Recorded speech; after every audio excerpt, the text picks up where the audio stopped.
let's talk about Skarner. I'm back from my hiatus just in time for the long-awaited Skarner rework to finally show his face. Skarner, while deeply unpopular, was a champion who had a very distinct competitive identity, so I'm very interested to see if any of that has been preserved in this dramatic playstyle shift. As usual, I got together with my community to test the new Skarner, experimenting and theory crafting to learn everything we could pre-release.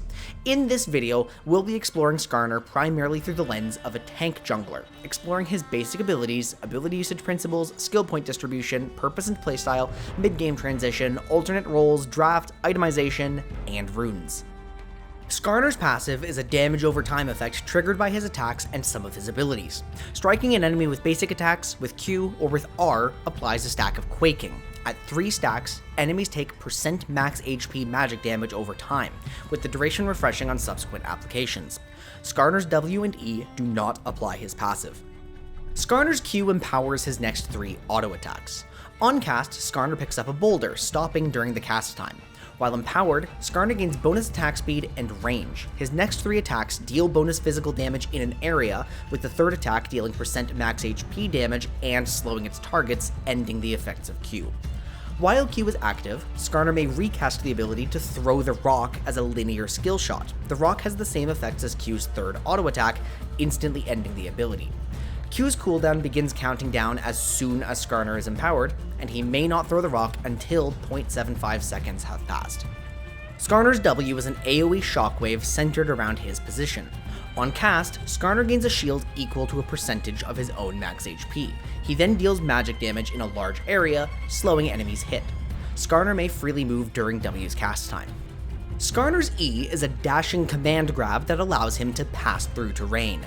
On cast, Skarner begins following the cursor, accelerating forwards with slow immunity, ghosting, and unobstructed vision within his W range. And of course, he completely ignores terrain. His turn rate also increases over the duration. If Skarner collides with a champion or large monster, he suppresses them, carrying them around.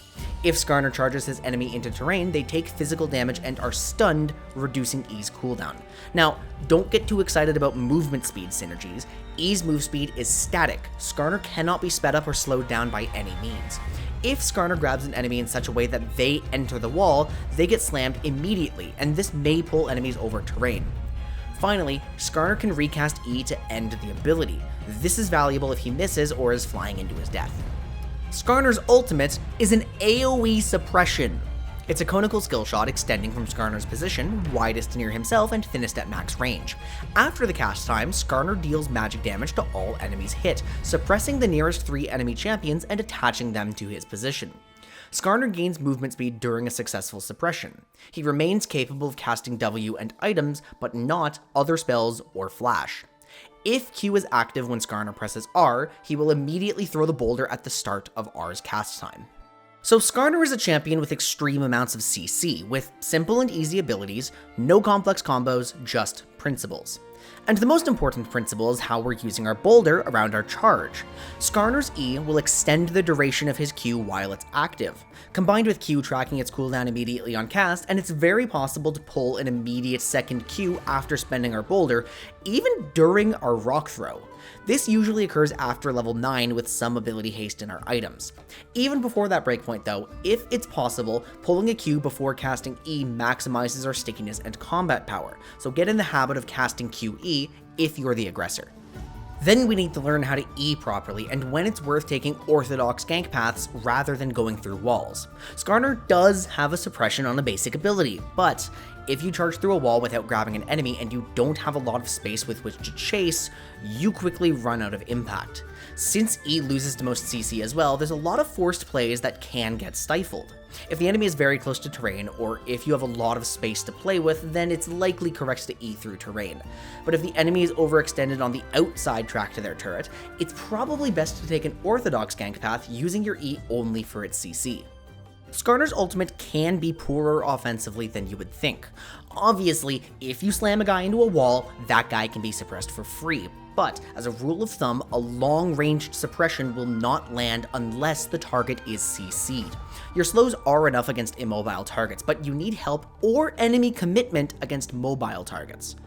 Of course, you can catch enemies at range if you surprise them, but otherwise, do respect your opponent enough to assume they will dodge a max range R. Skarner's jungle clear starts off very slow, to the point that if you make one major mistake, you're probably going to be late to Crab. You've got optimization tricks like recasting Q instead of spending your third auto so you can weave in an auto attack, using E through walls between camps, using W or Q recast while kiting, except for in the early game when your Q cooldown is too long to justify any double camping. But as the game goes on, no matter what you're building, if you use your optimization tricks and know the damage of your passive, your clear is going to become overwhelmingly faster than other tank junglers. Skarner's skill order is extremely binary. I don't expect it to vary based on role or even on context. All spells provide the same flat damage per rank, so our decisions are more about uptime, farming efficiency, and CC output. Ranks in Q will provide the most damage output via cooldown, unlocking our double Q plays and helping us to farm. W is then valuable for the survivability provided by its cooldown and slow per rank, so I'm comfortable keeping E as a 1-point wonder, especially since we value ability haste from items. The most variation I can foresee is if W at level 1 is correct in certain top lane matchups, or if E at level 2 unlocks a cheese play. Skarner is a durable disruptor who leverages his unique flank angles into an aggressive early game, transitioning into a defensive anti-dive siege champion in the mid-game. If you remember pre-rework Nico, Skarner's mid-game transition is very similar in that the plays you have available change dramatically. Early, it's just basic tank jungling. Take your camps, capitalize on trading in prio and lanes, walk through walls to create flanks from thin air and small skirmishes, the usual. Skarner's early game plan is very intuitive, and as the game progresses, Skarner can continue looking for picks with his team, but his engage becomes less effective as he enters larger groups, mainly because his E is single target and very interruptible. And that's why Skarner begins to rely more on his defensive strengths in teamfight setup, his boulder poke supplemented by W spam, his E peel, and of course, his reactive ultimates. Successful divers usually come in pairs, and Skarner is very good at disrupting pairs. So in an actual teamfight, use your spells reactively, pretending you're a poke champion until you see the need to peel or the ability to set up a wombo, and always assess whether you're retreating back into formation or actually committing to your smaller skirmish afterwards. Generalize Skarner's plays by thinking that aggression tends to be single target while defense is AoE. The old Skarner was known for his supersonic kidnap plays, but by the end of his lifetime, his real strength was rooted in anti-frontline power, destroying the enemy's formation and shredding their protection. The new Skarner is similar, still outputting tons of percent max health damage, and still capable of pulling enemy tanks out of position, but now I feel he's better at outspacing enemy tanks rather than immediately committing. I really cannot emphasize enough that Skarner's poke, while not as long ranged as actual artillery, is a legitimate strength of his. So before we talk about our draft predictions, it's worth asking the question, is Skarner top viable? And the short answer is that we really didn't test anything, but it does look promising.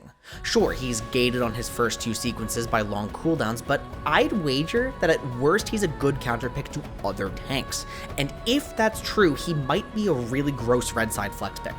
Keep Skarner top in mind because this is going to be something worth testing post-release when we have more time. But assuming Skarner is just a tank jungler, where does he fit in? He's a utility champion, and those are less likely to need synergy conditions met.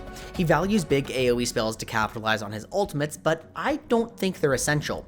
He's most vulnerable to enemies with strong mobility or fast CC in the lanes he needs to impact most.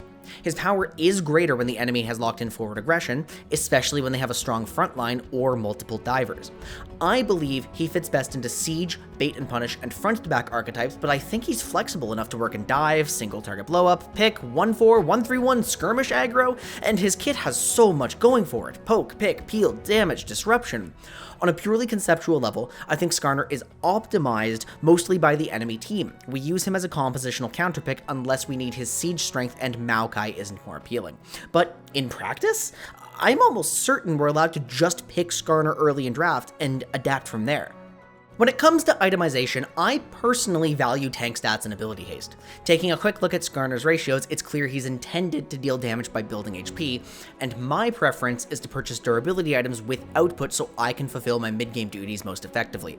I find a standard tank jungle core most effective with little need for bombies because my passive is doing so much heavy lifting in my clear. Though Sterix has yielded strong results after my Knight's Vow, Locket, Kanik, Frozen Heart, or whatever else I need. That said, I primarily play in coordinated play. I'm okay with doing less damage, that's not okay in solo queue. And although Skarner's AD ratios aren't high, he's still an auto attacker who benefits from the HP on bruiser items. The core difference I've observed from tank and bruiser builds is that bruiser builds extend your limits in the early game and in skirmishes, while tank builds extend your limits in teamfights, but otherwise, the two build styles play almost the exact same way. Skarner is still a good Sheen user with recast Q, but he's not bound to the item. Of course, if you want to try top lane Skarner, then it's worth considering that he might be the rare Heartsteel champion, and that Darkseal with some points in W could be viable for poke. No matter what you choose though, you can't go wrong with HP and haste. For runes, I'm valuing Phase Rush on tank build so that I can more easily control fights with E without fully committing. If you're a bruiser Skarner player, you should find more value out of Conqueror in sustained skirmishes, but I've done a lot of experimentation with Hail of Blades and how it makes your fast QE engages far more lethal. Sounds reasonable for solo queue Snowball. And so I'm pairing those with resolve options on tank builds, inspiration options on bruiser builds, maybe an ingenious hunter if your build finds value. Honestly, I'm not theory crafting as deeply these days. I'm mostly experimenting. Start with the keystones and work out a foundational page that works for the way that you are approaching Skarner. So that's Skarner, the primordial sovereign.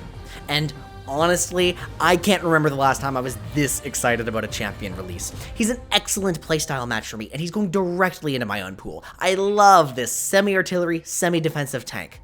And I also love how, despite how simple he is and how well defined his toolbox is, there's still some room for multiple playstyles.